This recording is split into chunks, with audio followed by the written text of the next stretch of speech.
First Prime Time Sunrise. அனைவருக்கும் இனிய காலை வணக்கம். நீங்கள் இணைந்திருப்பது இலங்கையின் முதல்தர செய்தி வழங்குனர் நியூஸ் ஃபர்ஸ்டின் காலை நேர பிரதான செய்தி அறிக்கையுடன். கொழும்பில் அமைந்துள்ள நியூஸ் ஃபர்ஸ்டின் பிரதான கலையகத்திலிருந்து உங்களை சந்திக்கும் நான் ஜோடின் சிந்துஜன். இன்று 16ஆம் தேதி 10ஆம் மாதம் 2015ஆம் ஆண்டு மலர்ந்திருக்கும் இந்த நாள் இனிய நாளாக அமைய அனைவருக்கும் வாழ்த்துக்கள். விரிவான செய்திகளுக்கு செல்லும் முன்னர் முதலில் தலைப்புச் செய்திகள். முன்னாள் ஜனாதிபதி மஹிந்த ராஜபக்ச பாரிய மோசடிகள் விசாரணை ஆணைக்குழு முன்னிலையில் இன்றும் பிரசன்னம். 4 மாவட்டங்களுக்கு விடுக்கப்பட்ட மண் சரிவு அபாய எச்சரிக்கை தொடர்ந்தும் நீடிப்பு. 7 புகலிட கோரிக்கையாளர்களின் சடலங்கள் லெஸ்போ பகுதியில் மீட்பு.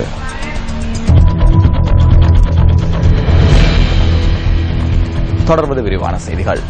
முன்னாள் ஜனாதிபதி மஹிந்த ராஜபக்ச பாரிய மோசடிகள் விசாரணை ஆணைக்குழு முன்னிலையில் இன்று ஆஜராக உள்ளார். சட்டத்தரணி ஒருவரால் முன்வைக்கப்பட்ட ஆட்சேபனை காரணமாக நேற்று எவரிடமும் சாட்சி விசாரணைகள் நடத்தப்படவில்லை என ஆணைக்குழுவின் செயலாளர் லெசில் டி சில்வா குறிப்பிடுகின்றார். இதற்கமைய இன்று மீண்டும் சாட்சி விசாரணை இடம்பெற உள்ளது. கடந்த ஜனாதிபதி தேர்தல் கால பகுதியில் அரசாங்க தொலைக்காட்சி அலைவரிசை ஒன்றினூடாக ஒளிபரப்புவதற்கு உடன்படிக்கை செய்யப்பட்டிருந்த விளம்பரத்திற்கான கட்டணம் செலுத்தப்படாமை தொடர்பில் முன்னெடுக்கப்படும் விசாரணைகளின் பொருட்டு முன்னாள் ஜனாதிபதி ஆணைக்குழு முன்னிலையில் ஆஜராக உள்ளார். முன்னாள் ஜனாதிபதி உள்ளிட்ட 5 இன்று சாட்சி விசாரணைகள் இடம்பெற உள்ளதாகவும் ஆணைக்குழுவின் செயலாளர் கூறினார். ஐக்கிய மக்கள் சுதந்திர கூட்டமைப்பின் முன்னாள் பொதுச் செயலாளர் சுசில் பிரேமஜயந்த உட்பட மேலும் 3 ஆணைக்குழு முன்னிலையில் ஆஜராக உள்ள ஏனையோர்கள் ஆவர்.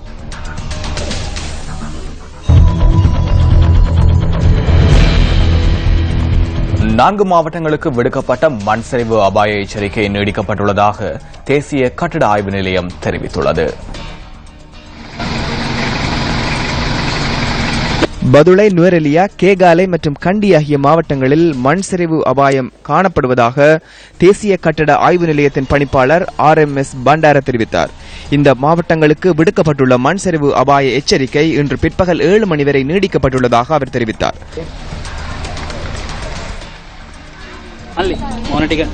தொடர்ச்சியாக பெய்து வரும் மழை காரணமாக மண் சரிவு ஏற்படக்கூடிய அபாயம் காணப்படுவதாகவும் மண் சரிவு சம்பவங்கள் சில பதிவாகியுள்ளதாகவும் தேசிய கட்டிட ஆய்வு நிலையத்தின் பணிப்பாளர் RMS பண்டார குறிப்பிட்டார்.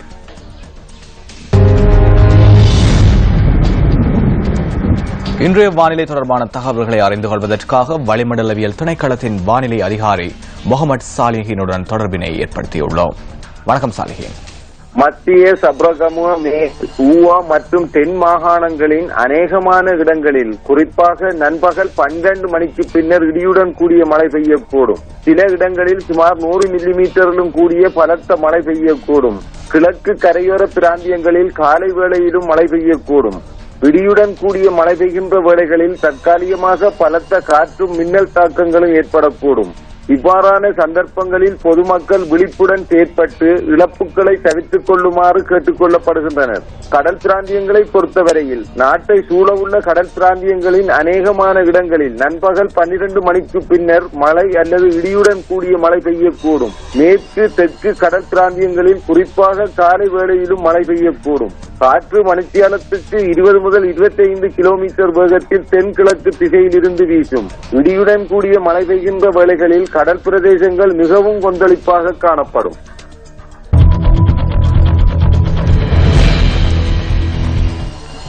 யாழ்ப்பாணம் தெல்லிப்பளை யூனியன் கல்லூரியின் 199வது ஆண்டு விழாவும் வருடாந்த பரிசளிப்பு விழாவும் நேற்று இடம்பெற்றது. மீள்குடியேற்றம், புனர்வாழ்வு மற்றும் இந்து மத விவகார அமைச்சர் DM சுவாமிநாதன் பிரதம விருந்தினராக இந்த நிகழ்வில் கலந்து கொண்டார். யாழ்ப்பாணம் தெல்லிப்பளை யூனியன் கல்லூரி 199வது ஆண்டு விழாவை முன்னிட்டு சிறப்பு மலர் ஒன்று அமைச்சரினால் வெளியிடப்பட்டது. அத்துடன் மாணவர்களுக்கு பரிசில்களும் வழங்கப்பட்டன. தெல்லிப்பளை பகுதியிலே எத்தனையோ பள்ளிக்கூடங்கள் இருக்கின்றன, இன்னும் விடுவிக்காமல். காணியை சுவீகரித்திருக்கும் ராணுவ வீரர்கள் அதை கொடுக்காமல் இருக்கின்றார்கள். எனினும் இன்னும் சில மாதங்களுக்குள் அவர்களுடைய ஒத்துழைப்பின் மூலமாக இந்த காணிகளை திருப்பிக் கொடுத்து யாழ் மாவட்டத்தில் இருக்கும் இடம்பெயர்ந்த மக்களுக்கு எல்லோரும் திரும்பி அவர்களுடைய வாழ்வை அளிப்பதற்காக நான் முன்வருகின்றேன். வடமாகாணத்திலும் கிழக்கு மாகாணத்திலும் 137,000 வீடுகள் இடம்பெயர்ந்தவர்களுக்கு கொடுக்க வேண்டும். இன்னும் 1 மாதத்துக்குள் அந்த ஏற்பாடுகள் எல்லாம் முடிந்துவிட்டால் அந்த வீடுகளை கட்டுவதற்கு உடனடியாக நாங்கள் ஆரம்பிப்போம்.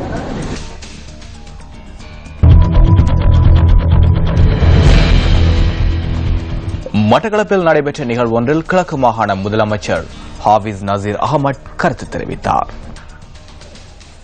எங்களுடைய காலத்துக்கு முன்பு ஏற்பட்ட ஏற்றத்தாழ்வுகள் அதே போன்று பல விடயங்கள் அந்த சபைகளிலே புறக்கணிப்பு இடம்பெற்றிருக்கின்ற துரதிர்ஷ்டவசமான நிகழ்வுகளை எல்லாம் எங்களுடைய இந்த அட்மினிஸ்ட்ரேஷனிலே நிவர்த்தி செய்ய வேண்டிய கடமைப்பாடு எனக்கு இருக்கின்றது. என்னுடைய இந்த ஆட்சி காலத்துக்குள் ஒவ்வொரு சபையும் வாகனம் உட்பட எல்லா மெஷினரிகளையும் கொண்ட எல்லா வளங்களையும் கொண்ட சபைகளாக நிச்சயமாக மாற்றிவிட்டு தான் போகும்.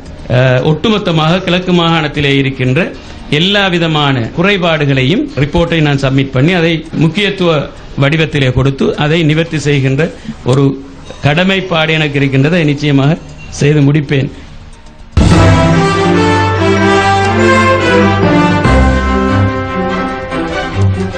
சிறுவர்களின் பாதுகாப்பை கருத்தில் கொண்டு நியூஸ் ஃபர்ஸ்ட் முன்னெடுக்கும் பிள்ளைகளுக்காக விழிப்புணர்வு திட்டம் கினிகத்தேன, நாவலப்பிட்டி மற்றும் கம்பளை ஆகிய பிரதேசங்களில் முன்னெடுக்கப்பட உள்ளது. விழிப்புணர்வு திட்டம் தொடர்பான மேலதிக தகவல்களுடன் இணைந்து கொள்கின்றார் எமது அலுவலக செய்தியாளர் ராசலிங்கம் ரவிரகு.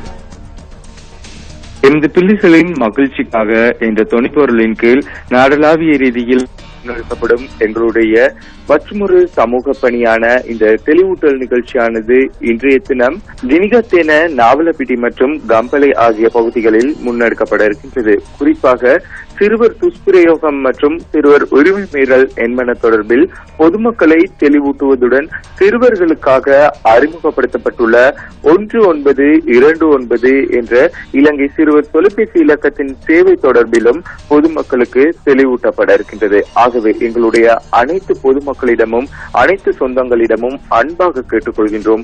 உங்களுடைய வேலை பளுமிக்க நேரத்திலும் ஒரு சில நிமிடங்களை ஏனும் ஒதுக்கி உங்களுடைய பிள்ளைகளின் வளமான பாதுகாப்பானது ஒரு நாளைய பொழுதினை ஏற்படுத்தி கொடுப்பதற்காக அவர்களுடன் கலந்துரையாடி அவர்களுடைய பிரச்சனைகளை கேட்டு அவர்களுக்கு வளமான பாதுகாப்பானதொரு எதிர்காலத்தை உருவாக்கி கொடுக்க நீங்களும் எங்களோடு கைகோர்க்குமாறு இந்த வேளையில் கேட்டுக்கொண்டு தொடர்ந்தும் இது தொடர்பான தகவல்களை வழங்குவதற்கு நியூஸ் தயாராக இருக்கின்றோம். நியூஸ் செய்திகளுக்காக ஹட்டனிலிருந்து ராசலிங்கம் ரவிரகு. அந்த தகவலுடன் நியூஸ் ஃபர்ஸ்டின் இன்றைய தினத்திற்கான காலை நேர பிரதான செய்தி அறிக்கைகள் நிறைவடைகின்றன. நியூஸ் ஃபர்ஸ்டின் மதிய நேர பிரதான செய்தி அறிக்கையை 1 மணிக்கும், மணித்தியாளர் செய்தியை 10:25 மற்றும் 11:25க்கும் எதிர்பாருங்கள். வணக்கம். Hotline 0114-896-896 www.newsfirst.lk. Feedback at newsfirst.lk.